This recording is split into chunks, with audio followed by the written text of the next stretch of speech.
Buenos días a todos. Gracias, compañera presidenta de la cuarta conferencia de la Agrupación de Técnicos y Cuadros de la Federación del Metal. Si en cualquier acto de la UGT me encuentro en casa, si en este caso es de la Agrupación de Técnicos y Cuadros, mucho más, porque he desempeñado una buena parte de mi actividad profesional en esa situación. No en vuestra federación, yo trabajaba en la energía, en Endesa, estaba en la FIA, por tanto, pero conozco bien la situación que se vive, poco atípica, que vivís vosotros en el día a día de la actividad sindical en vuestras empresas. Más en la época en la que yo desarrollaba esa actividad, imagino que las cosas habrán cambiado, he perdido ya un poco el contacto con mi antigua empresa, pero prácticamente ser técnico cuadro implicaba pertenecer a un sindicato potente, amarillo completamente, que existía, en el que era casi inconcebible que un técnico cuadro en aquella época, estoy hablando hace 20 años, pues estuviera en un sindicato de clase como UGT. Era un auténtico pasteleo lo que allí se hacía entre ese sindicato amarillo y la dirección de la empresa, donde era, ni mucho menos se atendían los intereses generales del colectivo, sino eran unas cuantas personas las que conseguían privilegios. Creo que la actividad, la potenciación que dentro del sindicato de Unión General de Trabajadores se está incrementando al colectivo de técnicos y cuadros es absolutamente imprescindible. Los porcentajes van a ir creciendo hasta que nos igualemos a lo que es ya hoy Europa, y tenemos que ser capaces, tenéis que ser capaces todos de transmitir a todos los compañeros en las empresas, los que todavía no se han dado cuenta de cómo mejor se van a defender sus derechos es desde un sindicato de clase.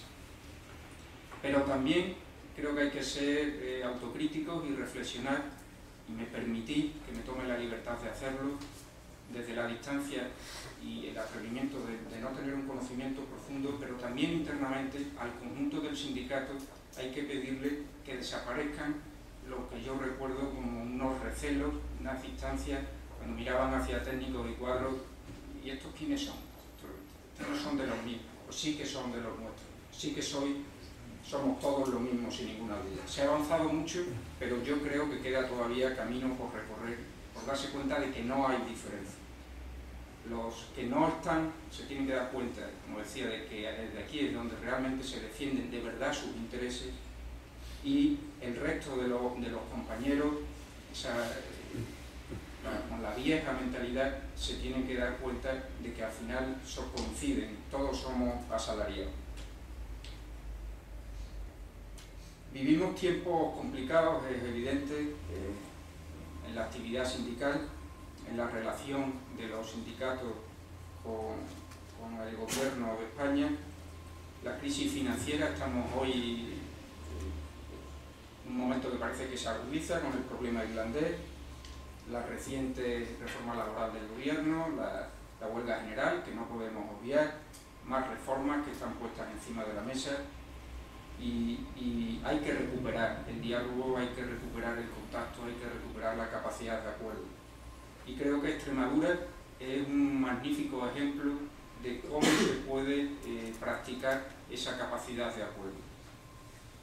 El año pasado, final del año pasado, hace algo más de un año, por una iniciativa personal del presidente de la Junta de Extremadura, de Guillermo Fernández Vara, los sindicatos, la UGT, las comisiones obreras, la patronal de Extremadura y la Junta de Extremadura firmamos un gran pacto que era continuidad de otros que históricamente se venían firmando, pero este tenía una gran novedad.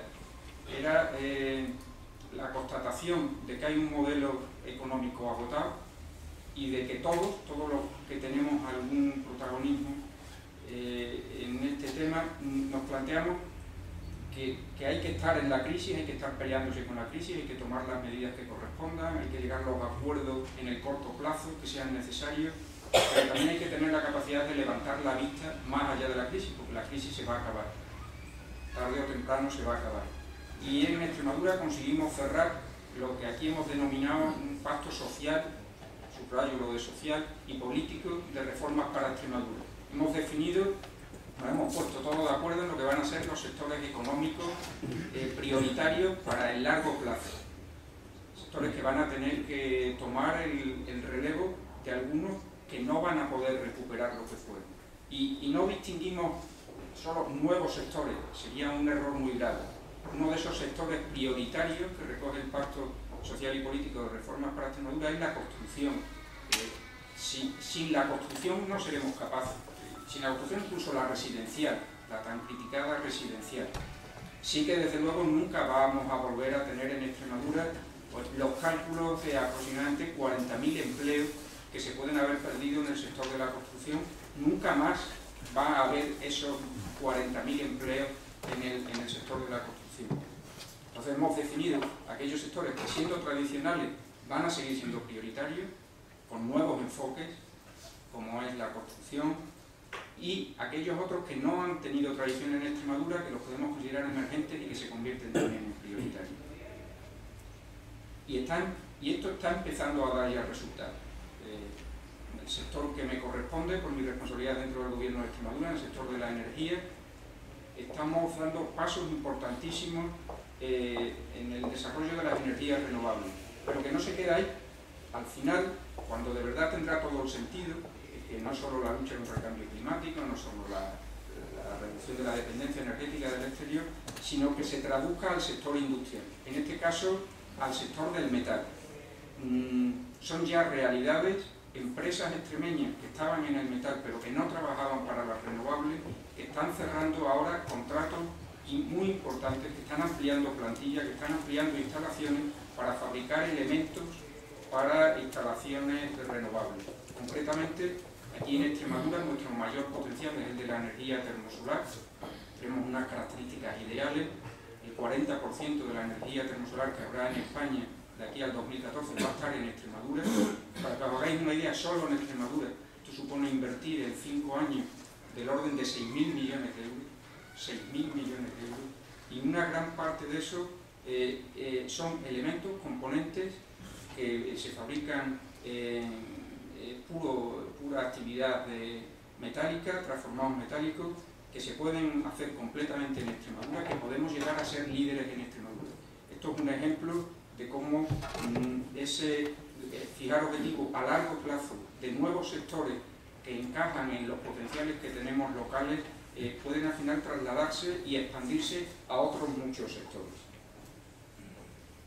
Nada más, repito que muchas gracias por haberme invitado. Creo que tenemos que decir en voz muy alta, que se entere todo el mundo, los sindicatos son imprescindibles y sin los sindicatos no se saldrá de la crisis. Que terminéis con éxito vuestra conferencia, la agrupación de técnicos y cuadros, que os sean muy útiles las conclusiones y que cada día desarrolléis de manera más potente vuestra actividad el día a día en vuestras empresas. Mucho ánimo y gracias.